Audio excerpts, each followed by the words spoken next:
Okay, welcome back to Ask a Monk. Today's question comes from Kusala Wiro. Bhante, as a layperson, how can we deal with excessive sexual desire without losing it for our wife or husband?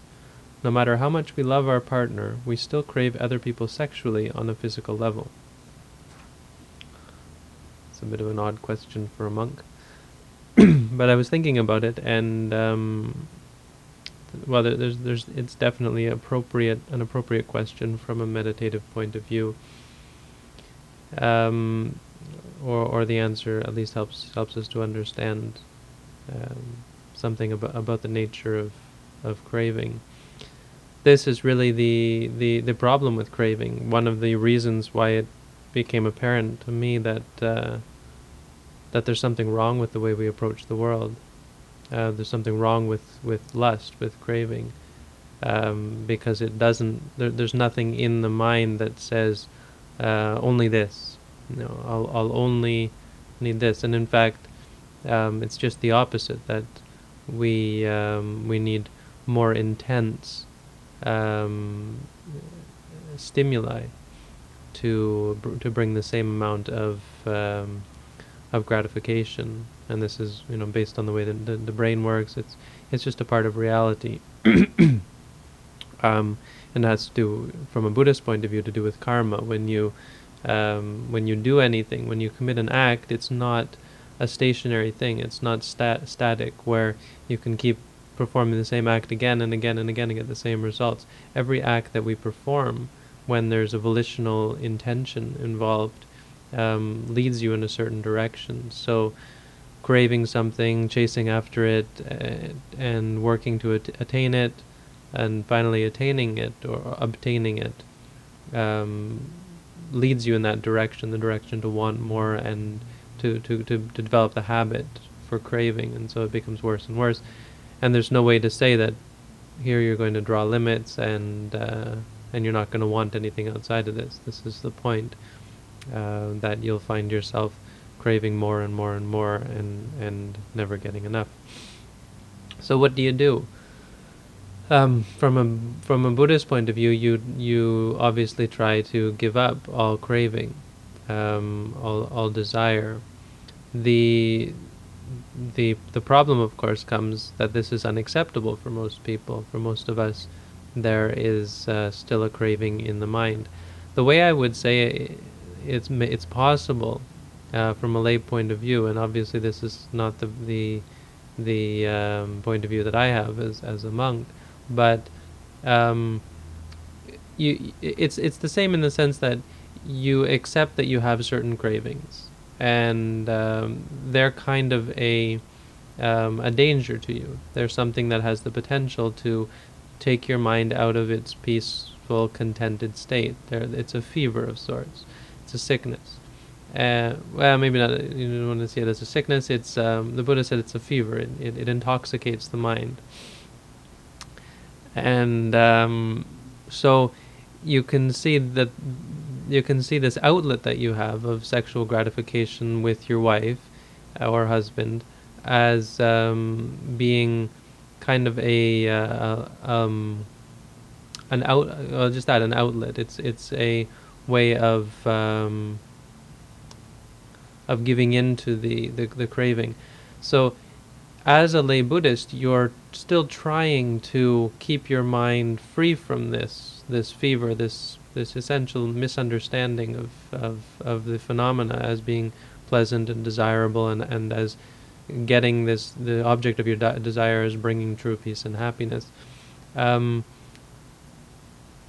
But when you give in, you have this outlet. It's not going to send you to a bad place or take you down the wrong path if you give in and have sexual intercourse with your wife or girlfriend or partner.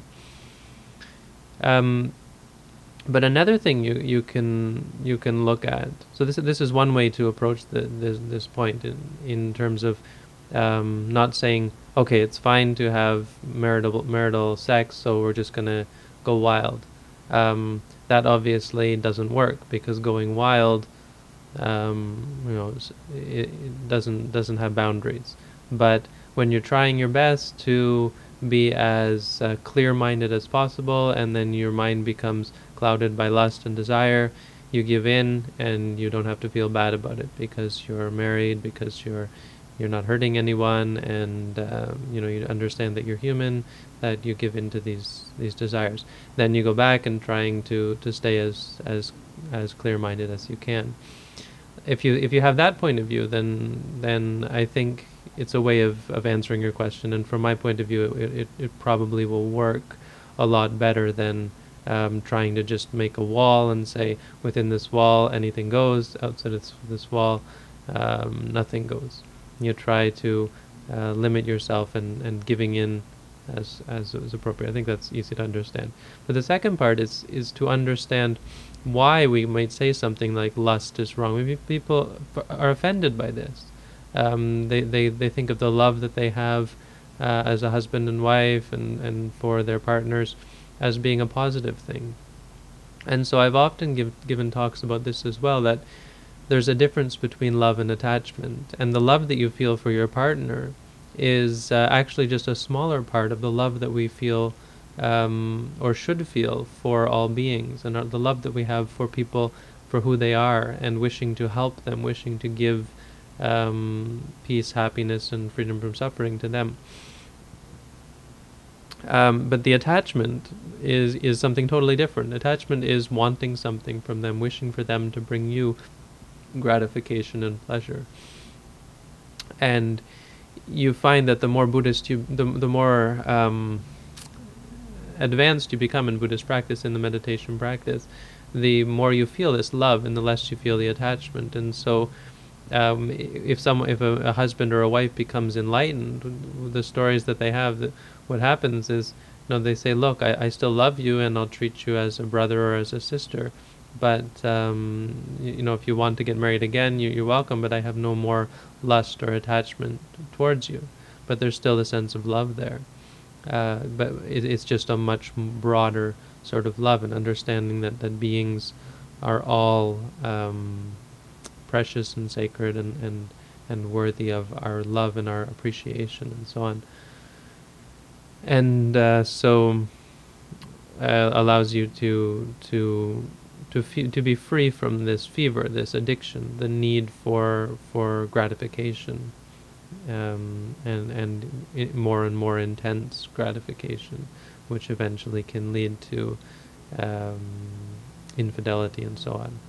So those are two ways of looking at the problem that might give you a hint as to where to go next. The third option, of course, is to just become a monk and be done with it, but I think you're aware of that already, and if you're content as a layperson, power to you. Not everyone has to become a monk. Clearly, you can become enlightened as a layperson. You just have to try to avoid the temptation as best you can, and try to keep your mind as clear as possible. Don't feel guilty about these things as well. This is one last point, sorry. Guilt is not a helpful emotion. It's an unwholesome emotion from a Buddhist point of view. So it's something that is negative. It's causing more and more repression in your mind. It's actually making the problem worse. So when you feel guilty about these thoughts, it's kind of like denying them, not giving them the credit as not accepting them as real, that they really are there. It's denying their existence. It's not accepting their existence. And when you can come to accept and understand that, yes, these have arisen, and accept where they're coming from, why they're there, then you can start to work on overcoming them. So realizing that this is just a cause of your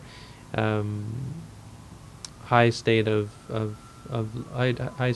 degree of lust that you have in the mind, then you'll be able to work on it, and from that point of view, from just examining and working through and straightening out your mind in regards to this lust, and to the point where your mind is clearer, you're freer from this addiction, and you're able to control yourself, so that if and when the time comes, you have sexual intercourse with your partner, and and nothing else. So there's a monk take on it, and that's about as far as I go with these things. So thanks for the question.